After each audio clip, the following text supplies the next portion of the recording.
everyone. Welcome to day 6 of our 30 days of college advice. My name is Aryant and I am a part of the Achieve Ed team. And today we are going to be talking about early decision versus early action and what should you do. Now, if you haven't already, like this video below and subscribe to our channel so that you get the latest videos as we go through 30 days of college advice. Now let's get started. First, let's talk about early decision. Now, early decision is one of two ways that you can apply to a college early. Now, a college that has an ED program or ED process allows you to apply to the college early. Usually this happens around the November timeframe of your senior year. So you apply during your senior year in November and you usually get your decision around December. Now, through this process, you actually can get your admissions offer earlier. So that is one of the benefits of applying early to the ED process. Now, usually the major difference between ED and EA, or early action, is that ED, early decision, is usually a binding decision. Now, I'll let you know what I mean by that further. Now, usually when you only apply to one school in the early decision process. So that one school, if your school, your top school that you think you can get in, if your top school uses the ED process, you can apply to that one school you really want to get into. If that college has the ED program. Now here is the catch. An ED is a binding decision. This means that the college you are applying ED should really be your first choice college, the one where you would go no matter what. That is a college you are satisfied with and you are fine going there. And I'll let you know why later. Now, there are some different programs of the ED. Some schools have what's called ED1 and ED2. That's just a difference of when you get your acceptance and when you apply. ED1 usually process happens in November and you get your decision in December. And ED2 you apply in around December or January and you get your decision around February. Only in a select few colleges actually have ED1 and ED2. NYU is one of those colleges. Now let's talk about the pros and cons for doing an early decision. Now, for cons, first of all, the major thing about early decision is that it is a binding agreement. This is why I said earlier that you need to apply to that school if you are 100% sure you will go to that school if you get in. This is a binding commitment, which means if you get accepted, you must go to that school. You have to withdraw your application to any other school that you applied either early or regular, and you must commit to that school if you get it.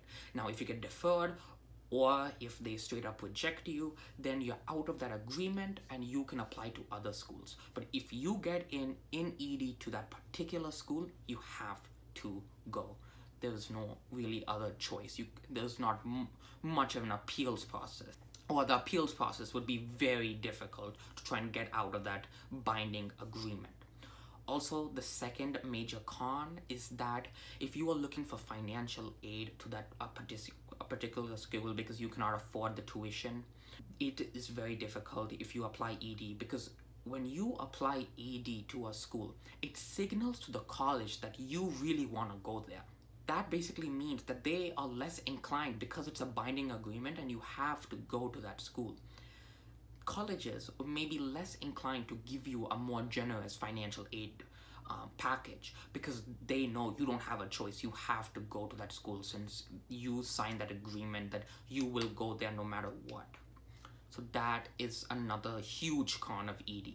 So usually if you are applying early decision, you should really think about number one, can you afford it with the financial aid package, assuming that you may not get a generous financial aid package? And second, are you 100% committed to that school that if you get in, you would not go anywhere else, or you would not second guess yourself? Because at that point, if you get in, you cannot go anywhere else, or you must withdraw your other applications. Now, there are some pros to the ED process and why a lot of people do it. Particularly a lot of Ivies such as Columbia, Dartmouth, they all have an ED process. Now, here's why a lot of people apply to a school through the early decision process. One, you get your decision early, of course. You apply early in November, and if you get in December, you know that's the school you're going to, and you don't have to worry at all. You don't have to worry when your friends are worrying about where they're gonna get in May. You don't have to worry about that.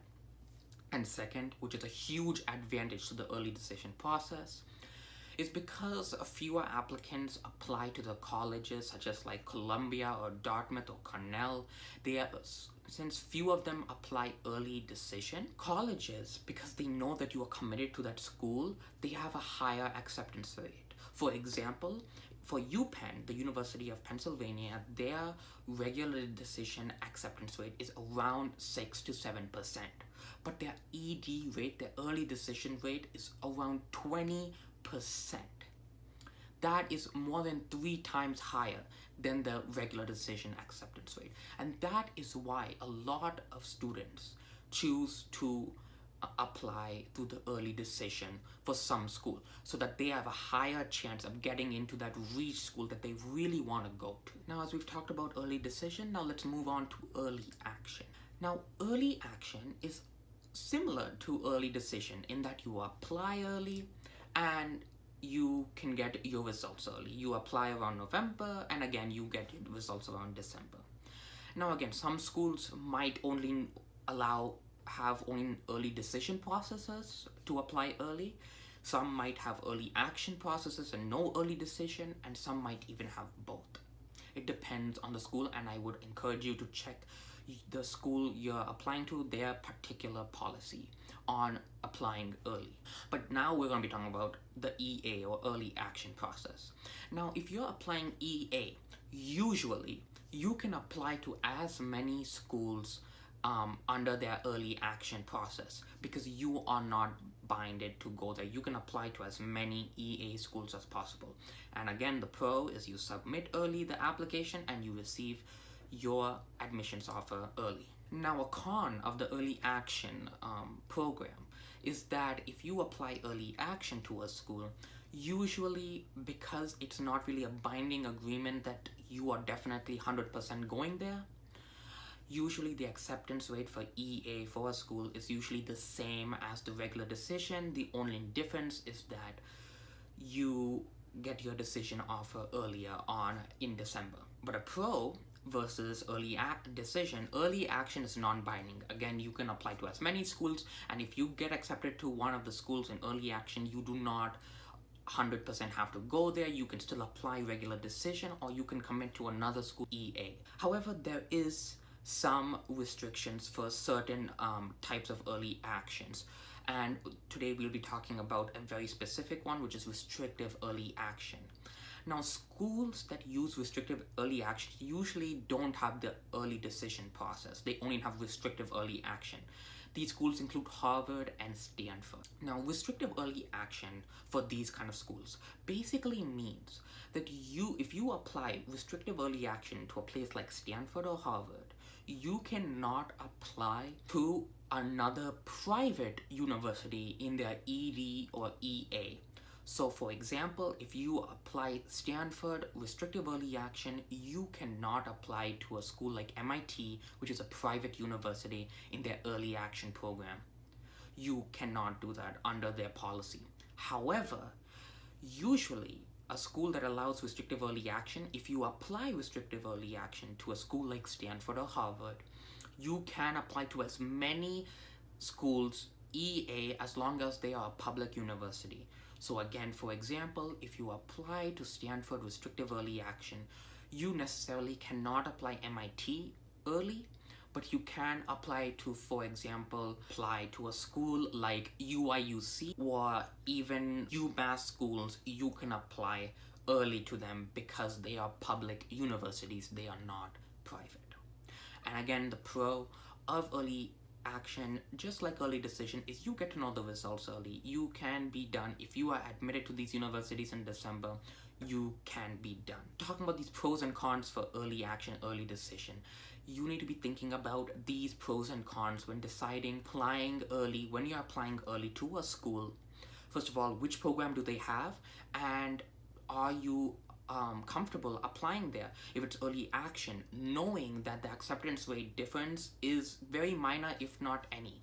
And if it's early decision, knowing that while the acceptance rate is higher for a school, you are legally binded to go to that school if you get accepted. Now, lastly, before we conclude, let's talk about applying early in general and whether you should apply.